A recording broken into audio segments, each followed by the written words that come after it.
열매 맺힐 수 있게 들어 올려주시는 분이라는 제목으로 말씀 함께 나누도록 하겠습니다. 성경에는 삼위일체라는 단어는 나오지 않습니다. 뿐만 아니라 삼위일체 교리를 직접적으로 증명하는 성경 구절도 또한 없습니다. 그럼에도 불구하고 성경 여러 곳에서 성부 하나님, 성자 하나님, 성령 하나님, 삼위 하나님의 존재, existence와 세 분 하나님의 ministry, 사역을 나타내는 성경 구절들을 여러 곳에서 찾아볼 수 있습니다. 여러분, 첫 번째 삼위일체의 존재를 잘 보여주는 성경 구절이 어디 있냐면 우리 주님께서 우리에게 주신 지상명령 마태복음 28장 19절을 보면 이렇게 말합니다. 한번 볼까요? 그러므로 너희는 가서 모든 민족을 제자로 삼아 아버지와, 여기서 아버지는 성부 하나님을 이야기합니다. 아들과 성자 하나님이신 예수님을 이야기합니다. 성령의 이름으로 세례를 베풀고, 세 분이 존재하고 있다는 걸 알려주는 성경 구절이죠. 그리고 두 번째는 삼위일체의 동등성이에요. 그러니까 어떤 누군가가 어떤 누구보다 더 월등한 게 아니라 동등하다라는 거예요. 요한복음 1장 1절 다 한번 보도록 할까요? 이렇게 말합니다. 태초에 말씀이 계시니라. 여기서 말하는 말씀은 누구예요? 성자 하나님이신 예수님을 이야기합니다. 자, 여기서 말하는 태초는 창세기 1장 1절에 나오는 태초보다 훨씬 이전이에요. 창세기 1장 1절에 태초는 천지가 창조되는 그때이고, 요한복음 1장 1절은 그 이전을 이야기합니다. 그런데 말씀이 하나님과 함께 태초부터 계셨대요. 그런데 중요한 것은 이겁니다. 이 말씀은, 예수님은 곧 하나님이시니라. 동등함을 이야기합니다. 여러분, 이제 세 번째입니다. 삼위일체의 다른 사역, 역할을 이야기합니다. 자, 우리 요한복음 14장을 한번 볼까요? 제가 천천히 읽겠습니다. 내가 아버지께 구하겠사오니 그가 또 다른 보혜사를 너희에게 주사 영원토록 너희와 함께 있게 하리니 그는 진리의 영이라. 세상은 능히 그를 받지 못하나니 이는 그를 보지도 못하고 알지도 못함이라. 그러나 너희는 그를 아나니 그는 너희와 함께 거하심이요 또 너희 속에 계시겠습니다. 아멘. 여러분, 성령님을 소개하면서 두 번이나 반복해서 이야기하는 부분이 뭐냐면 우리와 함께 하시기 위해 보내심을 받은 분이 성령님이라고 소개합니다. 자, 그런데 중요한 건 성령님이 우리를 위해서 일하시지 않아요. 성령님이 우리를 돕지 않고 우리 곁에만 계신다면 성령님이 우리 곁에 계신 게 무슨 소용이 있겠습니까? 그런데 오늘 성경에서는 뭐라고 소개하냐면 성령님을 보혜사다라고 소개했습니다. 여러분, 헬라어 성경을 보면 파라클레토스라는 단어예요. 곁에서 돕는 분이라는 뜻이에요. 그러니까 성령 하나님은 뭐 하시는 분이에요? 우리 곁에서 우리를 돕는 분이다라고 이야기를 합니다. 성부 하나님은 성자 하나님이신 말씀이신 예수님을 우리에게 보내주세요. 성자 하나님은요, 승천하시면서 우리를 곁에서 도우시는 성령 하나님을 보내주시겠다고 약속하셨고 또한 보내주셨다라는 거죠. 마지막 네 번째로 살펴볼 것이 뭐냐면 삼위일체가 하나 되어서 하시는 사역이 과연 뭐냐라는 거예요. 고린도후서 13장 14절입니다. 주 예수 그리스도의 은혜와 하나님의 사랑과 성령의 교통하심이 너희 무리와 함께 있을지어다. 아멘. 여러분, 이 말씀이 목사님이 말씀 끝나고 예배를 마무리할 때 하는 축도의 기초가 되는 말씀이 바로 이 말씀이거든요. 우리 한글 성경을 보면 성령의 교통하심이라고 번역이 되어 있습니다. 여러분, 이거 교통정리한다라는 의미가 아니에요. 영어 성경을 보면 The Fellowship of the Holy Spirit, 그러니까 성령이 우리와 거룩한 교제를 나누신다라는 거예요. 그러니까 우리와 늘 항상 함께 함께 하면서 거룩한 교제를 나누시는 분이 성령 하나님이다라고 성경은 이렇게 소개를 합니다. 그러니까 성자 하나님이신 예수님은 뭘 하세요? 죄인인 우리를 위해 십자가상에서 당신의 생명을 기꺼이 허락하시는 그 은혜를 부어주시는 분이 예수님. 그렇다면 성부 하나님, 아버지 하나님은요, 죄인들을 구속하시고 영생을 주시기 위해 독생자를 아낌없이 주시기까지 우리를 사랑해 주시는 분이 성부 하나님. 성령 하나님은요, 우리 곁에서 늘 항상 함께 하시며 우리와 거룩한 교제를 나누시는 분이 성령 하나님이라고 성경에서 삼위일체 하나님을 이렇게 소개하고 있습니다. 미국 캘리포니아 로스앤젤레스 근교를 가면 유명한 두 개의 신학교가 있습니다. 우리 한인 목회자에게 더 많이 알려져 있는 풀러 신학교가 있어요. 제가 그 학교를 졸업했습니다. 그리고 남쪽으로 내려가면 탈봇 신학교가 있습니다. 제가 아무리 풀러 신학교를 졸업해도 요즘은 탈봇 신학교가 대세입니다. 요즘 제가 즐겨 찾아서 듣는 이렇게 강의가 있는데 탈봇 신학교의 바로 이 교수님입니다. 에릭 타이네스라는 교수님입니다. 제가 이 교수님의 강의를 계속 듣다가 몇 주 전이었죠. 성삼위 하나님, 성부, 성자, 성령 하나님이 하나 되어 함께 일하시는 유기적인 관계를 너무 잘 설명을 해주시는 거예요. 그래서 제가 막 타입을 해두고 이거 언젠가 우리 성도님들에게 설교 시간에 사용해야지 두었다가 삼위일체 하나님의 이야기가 딱 오늘 연결이 되어서 오늘 이 부분을 잠시 함께 나누고 싶어서 제가 타입을 해왔습니다. 다음 슬라이드를 한번 볼게요. 성부, 성자, 성령 하나님, 삼위일체 하나님의 유기적인 관계를 이렇게 설명합니다. 아버지, 아들, 성령께서 함께 일하실 때 서로를 영화롭게 하시는 아름다운 조화를 우리는 보게 됩니다. 아버지는 아들을 보내주시고 아들은 성령을 보내주셨습니다. 성령은 무엇을 하십니까? 성령은 아들을 높이시고 아들은 우리로 하여금 아버지를 바라보게 하십니다. 두 번째입니다. 그리고 아버지는 말씀하십니다. 내 아들을 보았느냐? 내가 사랑하는 자다. 그리고 아들은 말씀하십니다.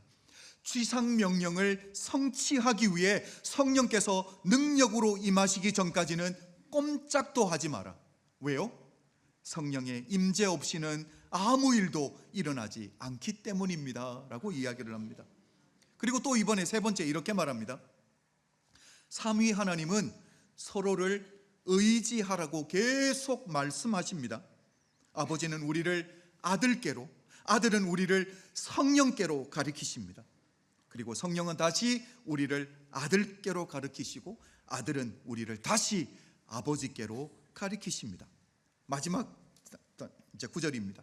삼위일체 하나님 안에서의 상호 간의 사랑과 높임, 영광과 계시가 순환하는 놀라운 유기적 관계가 세 분 안에 있다라는 거예요. 그리고 결국 우리의 일상생활에도 영향을 미치게 됩니다. 여러분, 이게 포인트예요. 성부, 성자, 성령 이 삼위일체 하나님께서 하나 되어 일하시는 목적이 뭐냐면 우리의 일상생활에도 영향을 미치게 하시기 위함인 줄로 믿습니다. 제가 유럽에서 이제 사역을 시작하고 난 이후에 새로운 도시들을 방문할 때가 있습니다. 제가 새로운 도시들을 방문하게 되면 예전에 오래전에 화려하게 건축된 옛날 교회 건물들을 방문하게 됩니다. 교회 건물들 안에 들어가서 스테인드 글라스나 아니면 벽화를 보면서 혹시 성삼위 하나님을 상징하는 그림들, 스테인리스 글라스가 또 있는지 저는 이걸 찾아보고 사진을 찍는 걸 저는 좋아하는 편입니다. 자, 제가 사진 3개를 가져왔습니다. 보여드릴게요. 제일 왼쪽에 위에 있는 건 성부, 성자, 성령 하나님을 구별하기가 쉽습니다. 그렇죠? 제일 위에 계신 분이 야훼라고 또 서 있잖아요. 이제 성부 하나님, 어린 양 대신 예수 그리스도, 그리고 비둘기로 임하시는 성령 하나님. 그리고 바로 밑에 이것도 삼위일체를 상징하는 디자인이에요. 그러니까 세 분이 동등함을 나타내 주는 거죠.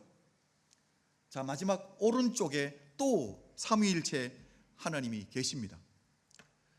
여러분, 예전에 이 삼위일체 하나님 천사를 그릴 때에 파란색을 많이 상징을 해요. 파란색이 하늘을 상징하거든요. 그래서 우리 성부, 성자, 성령님도 다 파란색 옷을 다 걸치고 계십니다. 자, 이 세 분 중에 예수님은 누굴까요? 중간에 테이블이 하나 있고 그 위에 잔이 있습니다. 이 잔이 상징하는 것은 우리 주님이 겟세마네 동산에서 할 수만 있으면 이 잔이 내게서 지나가게 해달라고 기도하셨던 거 기억나시죠? 그러니까 결국 이 잔은 십자가의 죽음을 상징하는 잔이에요. 자, 그렇다면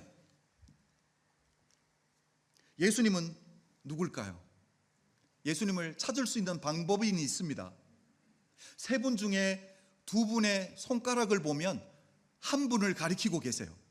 이 잔은 당신이 받아야 됩니다 라는 의미예요. 중간에 계신 분의 손가락이 누구를 가리켜요? 이분을 가리키고 있어요.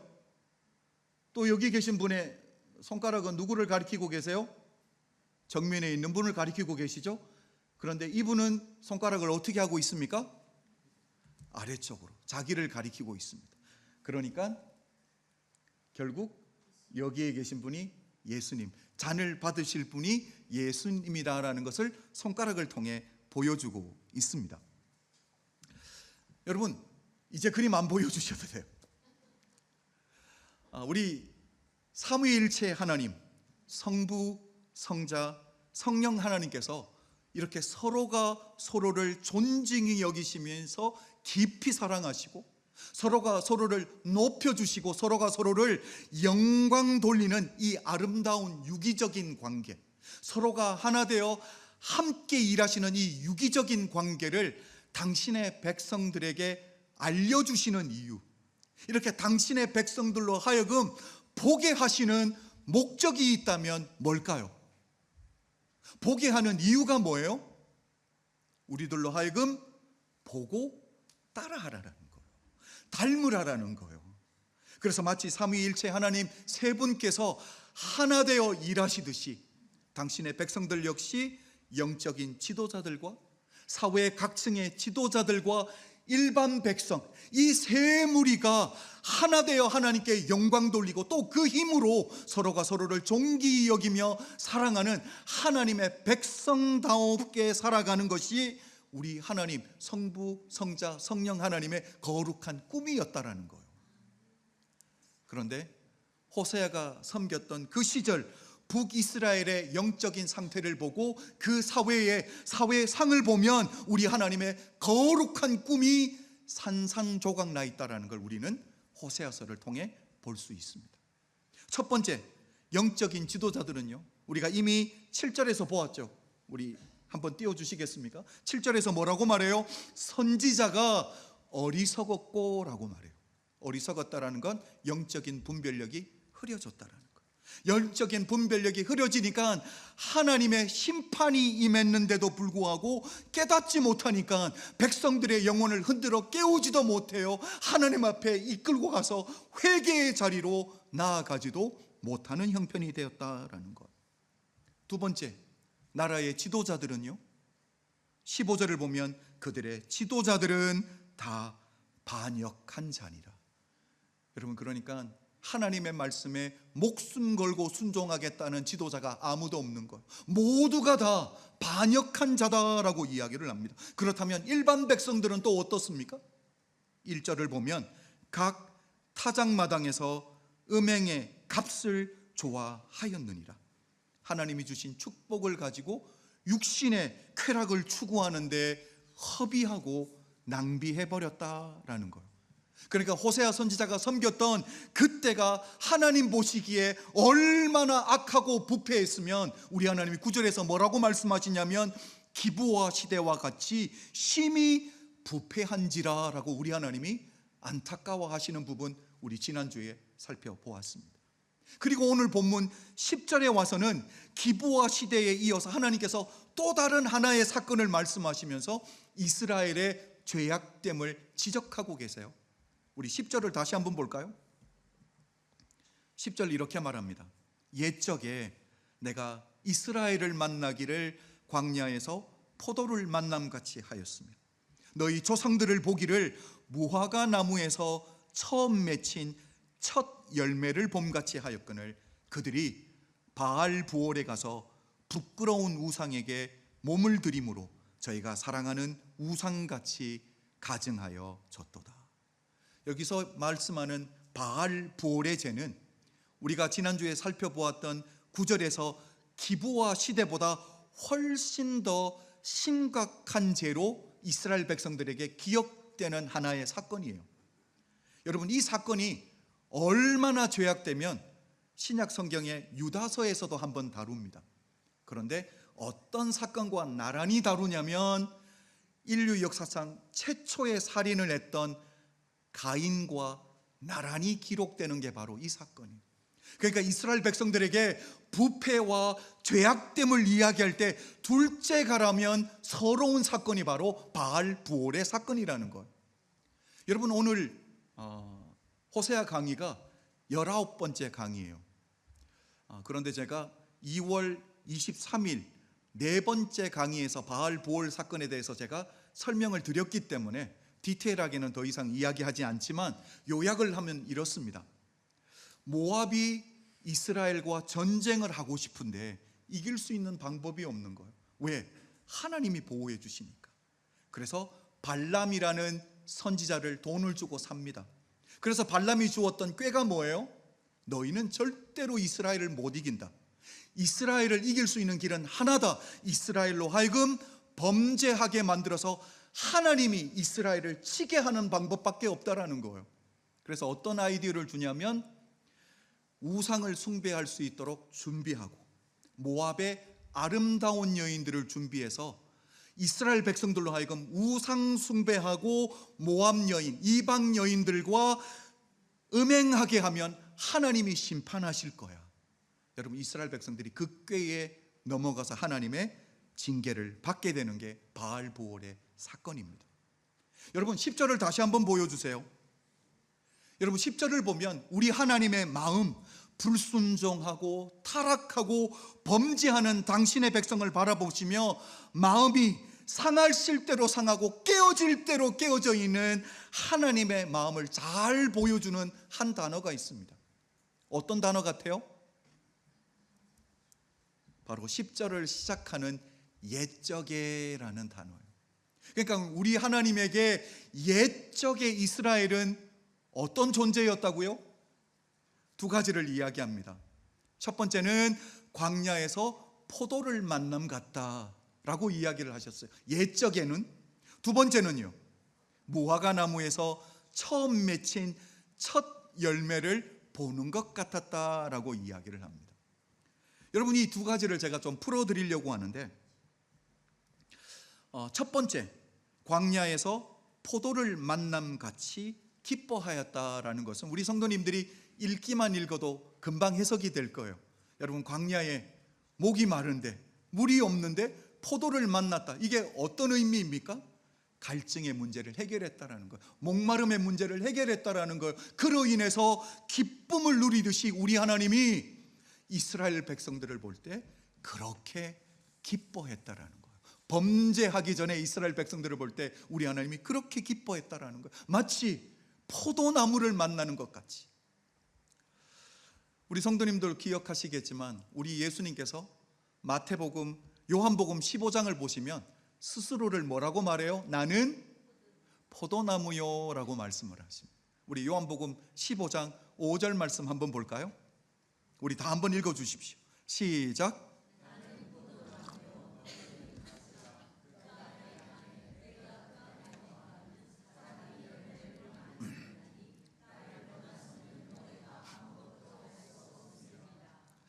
여러분, 우리 주님이 이 말씀을 언제 하셨는지 아세요?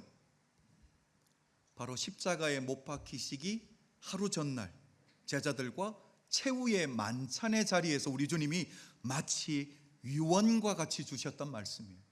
여러분, 제자들에게 마지막으로 주는 그 말씀이 얼마나 중요하겠습니까? 결국 주님과 제자들의 관계를 이야기합니다. 뭐라고 말합니까? 내게, 주님께 늘 붙어 있으라고 당부하시는 말씀이에요. 우리 성도님들, 혹시 유대인들이 유월절 만찬에서 포도주를 몇 잔 마시는지 여러분 아세요?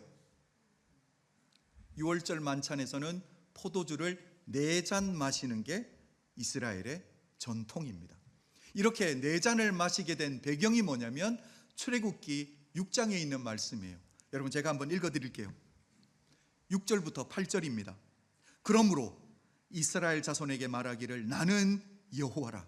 내가 애굽 사람의 무거운 짐 밑에서 너희를 빼내며 그들의 노역에서 너희를 건지며 편팔과 여러 큰 심판들로서 너희를 속량하여 너희를 내 백성으로 삼고 나는 너희의 하나님이 되리니 나는 애굽 사람의 무거운 짐 밑에서 너희를 빼낸 너희의 하나님 여호와인 줄 너희가 알지라. 내가 아브람과 이삭과 야곱에게 주기로 맹세한 땅으로 너희를 인도하고 그 땅을 너희에게 주어 기업을 삼게 하리라. 나는 여호와라 하셨다 하라. 아멘. 여러분, 우리 하나님이 이스라엘 백성들을 애굽에서 건져주시는 구원의 사역을 4개의 동사를 통해서 묘사하고 있습니다. 첫 번째가 뭐예요? 빼내며, 두 번째는요? 건지며, 세 번째는요? 속량하여, 마지막 4번째는요? 인도하여. 그러니까 우리 주님이 이스라엘 백성들을 애굽에서 꺼내주신 이유가 뭐예요? 속량, 그러니까 구원해 주심이 이유였다는 거예요. 자, 그렇다면 이렇게 구원해 내신 목적은 뭐예요? 목적이 있잖아요. 조상들에게 약속했던 그 약속의 땅, 가나안 땅으로 인도하기 위함이 목적이었다는 거예요. 여러분, 그래서 출애굽을 기념하는 우리 하나님의 구속의 역사, 구원의 역사를 기념하기 위한 유월절 만찬에서 포도주 4잔을 마시는 게 바로 이 동사 4개에서 왔다라는 거예요. 그러니까 결국은 포도주를 마신다라는 건 육신의 즐거움을 위해서 마시는 게 아니라는 거예요. 포도주를 마시는 이유가 뭐예요? 우리 하나님의 구속의 사역, 구원의 사역을 기념하고 기억하기 위함이 목적이라는 거예요. 그래서 유월절 절기 때 포도주 4잔을 마시는데 포도주를 그대로 마시지 않습니다. 물을 타서 희석을 시킵니다. 포도주 한 잔에 물 3잔을 담급니다. 그래서 한 잔을 4잔을 마시는 거지만 물 3잔을 함께 탔기 때문에 결국 포도주 한 잔을 마시게 하는 거죠. 희석시키는 거예요. 그러니까 육신의 즐거움이 목적이 아니라는 거예요. 육신이 술에 취하는 게 목적이 아니라는 거예요. 예배 기간을 통해 하나님이 구원의 역사를 기억하고 기념하기 위함이 목적이다라고 이야기를 해요. 저는 우리 성도님들이 이 말씀을 귀한 교훈으로 삶에서 받아주시기를 부탁드립니다. 저는 한 4, 5년 전에도 대배 시간에 부탁을 드렸습니다. 우리 청년들이 크리스마스 마켓을 나갔다가 크리스마스 마켓을 나가면 파는 와인 있잖아요.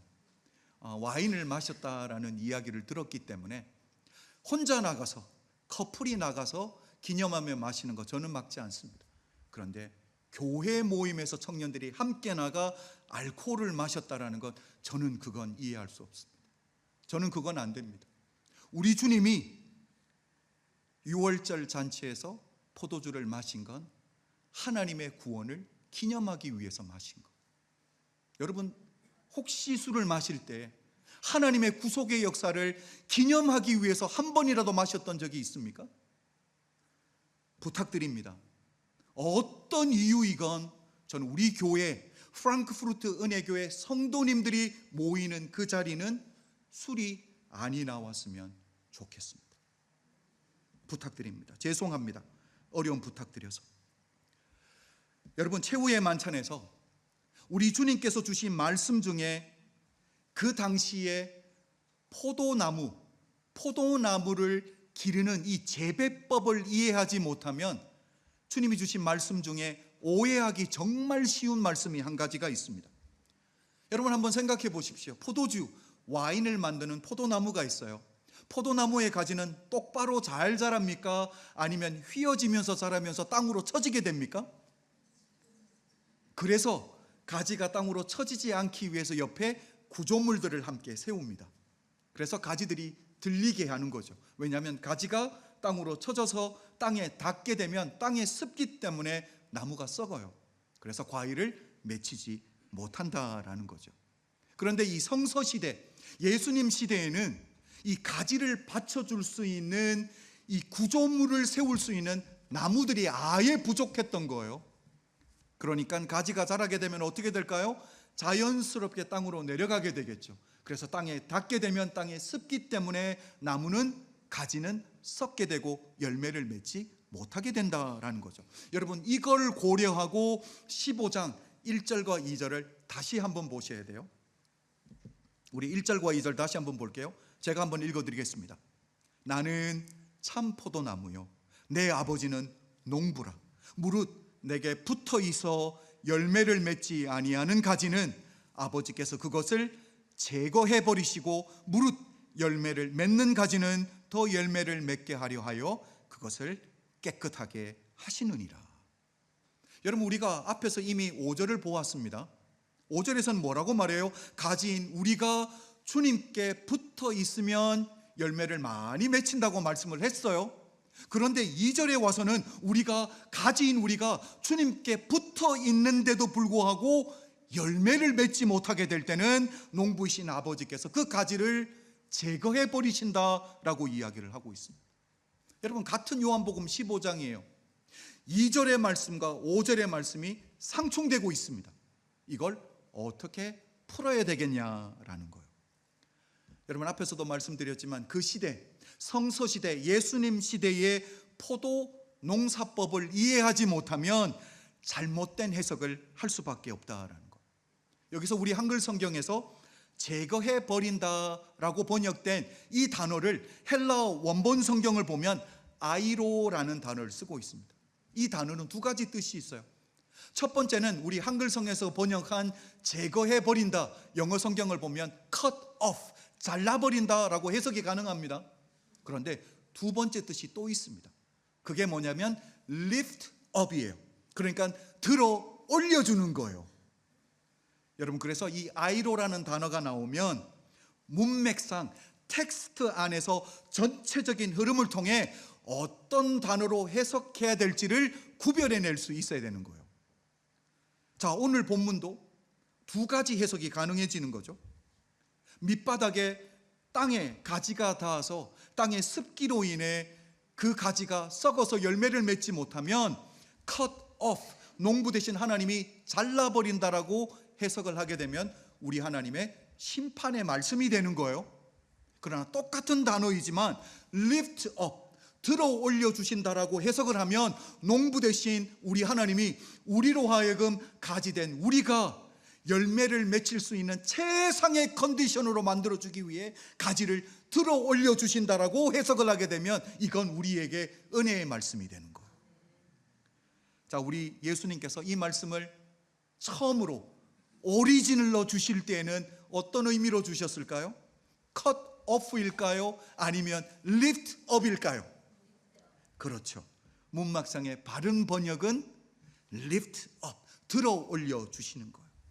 그래서 포도나무 대신 예수님께서 가지인 우리들이 때로는 땅에 닿아 있어서, 여러분 이걸 우리는 어떻게 해석하면 좋을까요? 가지인 우리가 땅에 닿았다라는 건 세상에 너무 가까이 갔다라는 거. 그래서 땅의 습기로 인해서는 어떻게 해석하면 좋을까요? 세상의 유혹으로 인해서 우리가 가지를 맺지 못할 때 농부 대신 하나님이 뭘 하시는 거예요? 우리를 lift up, 들어주심으로 말미암아 우리가 성령의 열매를 맺힐 수 있는 가장 좋은 컨디션으로 만들어 주시는 분이 우리 성부 하나님이라고 성경은 말씀해 주시고 계신 거예요. 그래서 가지 된 우리는 한 가지만 잘하면 됩니다. 뭐만 잘하면 되는 거요? 참 포도나무 대신 주님께 달싹 붙어만 있으면 되는 줄로 믿습니다. 여러분, 때로는 우리가 신앙생활 하다 보면 내가 하나님께로부터 참 멀리 떨어져 있다라고 느낄 때가 있어요. 내가 언제가 마지막으로 눈물 흘리며 감동적으로 하나님께 예배드렸던 때가 언제인지도 기억조차 나지 않을 때가 있을 수 있어요. 내가 처한 현실로 인해서 하나님께 불만이 쌓여가시는 분들도 있을 수 있습니다. 그럼에도 불구하고 무슨 일이 있어도 우리는 가지 대신, 우리는 포도나무 대신 예수님께 붙어 있어야 된다는 사실이에요. 여러분, 가지인 우리가 열매를 맺는 유일한 방법은 포도나무 대신 주님께 붙어 있어야 되는 것. 그래서 농부 대신 하나님의 돌보심을 받아야 우리는 열매를 맺히게 되는 줄로 믿습니다. 농부 대신 하나님께 우리 스스로를 온전히 맡겨드림으로 말미암아 혹시 우리의 신앙이 땅에 완전히 붙어 있더라도 우리 하나님이 들어 올려주시는 은혜, 우리의 삶에 장가지가 너무 많을 때에는 우리 하나님이 장가지를 쳐주시는 그 은혜를 통해 저는 우리 은혜교회 모든 성도님들이 생명의 열매를 많이 맺히는 좋은 가지 되시기를 주님의 이름으로 축복합니다. 자, 두 번째요. 너희 조상들을 보기를 무화과 나무에서 처음 맺힌 첫 열매를 봄같이 하였거늘. 여러분, 첫 열매를 이야기한다라는 것은 첫 열매가 맺히고 나서 다음에 또 다른 열매가 맺힌다라는 거요, 안 맺힌다라는 거요? 그렇죠. 첫 열매가 있다라는 건 또 다음에 맺히는 열매가 또 있다라는 거예요. 여러분, 무화과 나무는 열매가 한 번 맺히지 않습니다. 봄에 한 번 맺히고 또 여름이 되어서 제대로 된 무화과 열매를 또 맺힌다라는 거예요. 여러분, 오늘 10절을 보면 이스라엘을 상징하는 세 개의 나무 중에 두 개의 나무가 다 나왔습니다. 첫 번째는 뭐예요? 포도나무. 두 번째는요? 무화과 나무. 세 번째는요? 안 나온 거, 올리브 나무. 여러분, 두 가지가 다 나왔습니다. 마가복음 11장을 보면 우리 주님이 십자가에 못 박히시기 위해 종려주일에 예루살렘에 입성하게 되시죠. 그리고 그 다음날 월요일 날 우리 주님은 잎사귀만 무성한 열매가 없는 무화과 나무를 저주하시는 사건이 있습니다. 우리 마가복음 11장 13절부터 14절 우리 다 한번 읽어볼까요? 시작.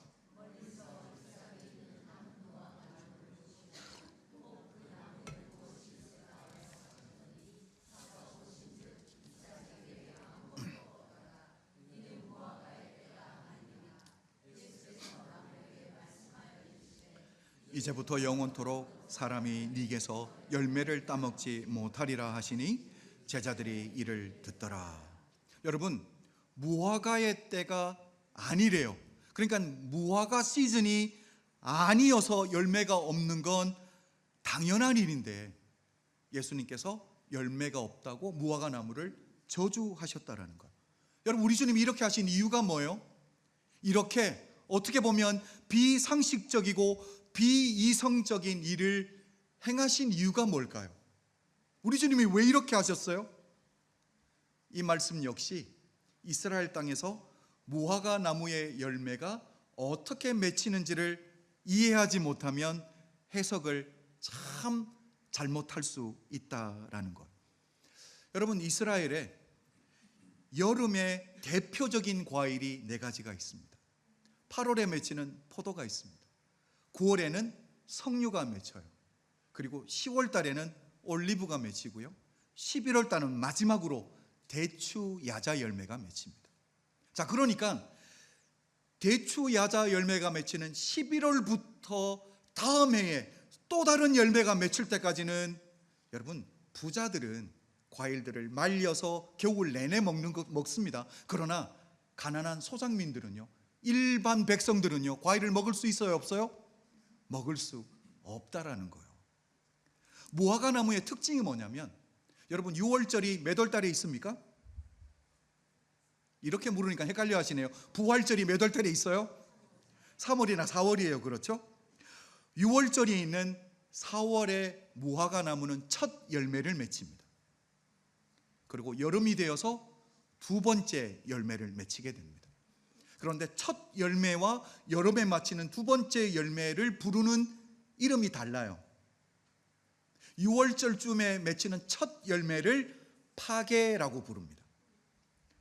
영어로 무화과를 뭐라고 부르죠? fig라고 불러요. 그렇죠. 이 파게라는 단어에서 fig tree가 나왔어요. 자, 그런데 여름에 맺히는 제대로 된 상품인 열매를 뭐라고 부르냐면 테나라고 부릅니다. 자, 4월에 맺히는 걸 뭐라고요? 그건 영어고. 파게. 여름에 맺히는 제대로 된 상품은 테나라고 부릅니다. 자, 그런데 중요한 게 있어요.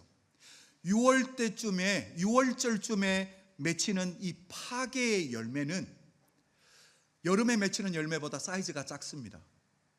당도도 떨어져요. 상품성이 없어요. 팔 수가 없어요. 자, 그런데 처음 맺히는 이 6월절쯤에 맺히는 파게가 맺혔을 때 이 열매를 제때 안 떼주면 여름에 맺히는 최상품인 테나도 제대로 자랄 수 없다라는 거예요. 그러니까 파게가 맺혔을 때 어떻게 해야 되는 거예요? 제때 잘 떼줘야 되는 거예요. 자, 그런데 상품성이 없어요. 팔 수가 없어요. 그런데 무화과나무 주인들은 이 파게를 떼겠다고 돈을 써서 인부를 사용하게 되면 경제적인 손해를 보게 되겠죠. 그래서 어떻게 할까요? 6월절 처음 맺히는 파게는 모든 사람이 원하는 대로 따먹게 둔다라는 거예요. 그러니까 무화과나무 주인들은요, 인심서서 칭찬받고 11월 이후에 과일을 먹지 못하던 가난한 이스라엘 백성들은요, 6월절 시기 4월 달에 맺히는 사이즈는 작고 당도는 좀 떨어지지만 이 파게라는 열매를 얼마나 기다렸겠어요. 우리 주님도 가난한 목수셨습니다. 그러니까 6월절, 이 4월 달쯤에 맺히는 이 파게의 열매를 우리 주님도 최소한 30년 이상 따먹고 자라신 거예요. 자라신 건 아니고 사신 거예요. 자, 이제 이 아이디어를 가지고 말씀으로 들어가셔야 돼요. 예수님의 십자가 사건도 6월절을 기준으로 있었다라는 걸 고려해 볼 때 우리 주님이 마가복음 11장 13절에서 멀리서 무화과 나무를 보셨을 때 잎사귀가 있었어요, 없었어요? 잎사귀가 있었어요, 없었어요? 잎사귀가 있었다라는 건 첫 열매인 파게도 함께 맺혀야 되는 거예요. 그런데 우리 주님도 파게를 기대하고 가셨는데 그 파게가 없었다라는 거죠. 여러분, 정말 큰 문제가 뭔지 아세요? 우리 한국 옛 속담에 델성 싶은 나무는 떡잎부터 안다라고 했어요. 여러분, 이게 어떤 의미인지 잘 아시잖아요. 6월절쯤에 잎사귀와 함께 처음으로 맺혀야 되는 첫 번째 열매인 파게가 맺히지 않았어요. 잎사귀만 있고 열매가 없어요. 그러니까 이 나무는 이미 문제가 있다 없다? 문제가 넘친다라는 거예요. 이게 무슨 말이냐면 6월절 4월이 되었는데도 불구하고 처음 맺혀야 되는 파게라는 열매가 맺히지 않았어요. 그렇다면 이게 여름이 되고 시간이 가서 열매 맺힐 때가 되었을 때에 테나라는 최상품의 열매를 맺힐 수 있다 없다? 없다라는 거예요. 그래서 이 나무는 이미 저주받아서 죽어도 상관이 없는 나무라는 거예요. 여러분, 저는 오늘 본문 10절에서 사용되었던 두 가지 예, 첫 번째는 광야에서 발견하는 포도와 같았고, 두 번째 무화과 나무에서 처음 맺히는 첫 열매 파게를 보는 것 같았다. 이 두 가지를 저는 하나로 묶어서 한번 묵상을 해봤습니다. 여러분, 여기서 중요한 게 뭐냐면 우리 하나님 아버지는 뭐예요? 농부이시라는 걸 절대로 잊으면 안 돼요. 그러니까 농부이신 하나님은 포도나무도 가꾸시고 무화과 나무도 가꾸시는 분이라는 거예요. 그래서 이 가지가 땅에 닿을 것 같으면 농부 되신 하나님이 뭘 해요? lift up, 들어 올려 주셔서 열매를 맺힐 수 있는 최상의 컨디션으로 만들어 주신다라는 거예요. 여러분, 이렇게 쉼이 없이 농부 되신 하나님이 우리를 lift up, 들어주시고 열매를 맺힐 수 있는 최고의 컨디션을 만들어 주시는데도 불구하고 열매를 맺히지 못하게 될 때 그 결과가 무엇인지 오늘 본문은 이야기해 주는 거예요. 그게 바로 16절과 17절입니다. 제가 한번 읽어 드릴게요. 에브라임은 매를 맞아 하나님의 징계를 받아 그 뿌리가 말라 열매를 맺지 못하나니. 우리 주님이 무화과 나무를 저주했을 때 무화과 나무가 어떻게 돼요? 뿌리부터 말라 죽었대요. 결국 이 말씀이 그 말씀이라는 거예요. 여러분, 그래서 오늘 예배 가운데 있는 우리의 은혜교회 성도님들은 꼭 확인해야 될 게 몇 가지가 있어요. 첫 번째가 뭐냐면 가지된 내가 참 포도나무 되신 주님께 잘 붙어 있는지를 확인하셔야 돼요. 두 번째가 뭐냐면 혹시 가지된 내가 세상을 너무 사랑해 세상에 너무 가까이 가 있다면, 그래서 세상의 유혹으로 인해 성령의 열매를 맺히고 있지 못하다고 하면 오늘 이 시간 우리가 하나님 앞에 간구해야 될 줄로 믿습니다. 하나님, 내 삶을, 내 신앙을 lift up, 들어 올려주셔서 나도 하나님이 기뻐하시는 열매 맺히는 가지 되게 해주십시오. 간구하시기를 주의 이름으로 축복합니다. 세 번째는 뭐예요? 내 곁에서 나를 도우시기 위해 보내심을 받은 보혜사 성령님께, 성령 하나님, 나를 지켜주십시오, 나를 인도해 주십시오, 나의 필요를 공급해 주십시오라고 끊임없이 간구하는 예배가 되어야 될 줄로 믿습니다. 저는 오늘 예배를 삼위일체 하나님으로 시작했습니다. 마무리도 그렇게 하려고 합니다. 우리 예수 그리스도의 당신을 십자가에서 내려놓는 우리를 향한 그 사랑, 성부 하나님 독생자를 아낌없이 우리를 위해 주시기까지 우리를 사랑하신 성부 하나님의 그 사랑, 그리고 Fellowship of the Holy Spirit, 우리와 영원토록 우리 곁에서 거룩한 교제를 하시기를 원하시는 성령 하나님, 이 성삼위 하나님의 도우심으로 말미암아 하나님이 기뻐하시는 성령의 열매, 생명의 열매 풍성히 맺혀드리는 우리 은혜교회 모든 성도님들이 되시길 주님의 이름으로 축복합니다. 기도드리겠습니다.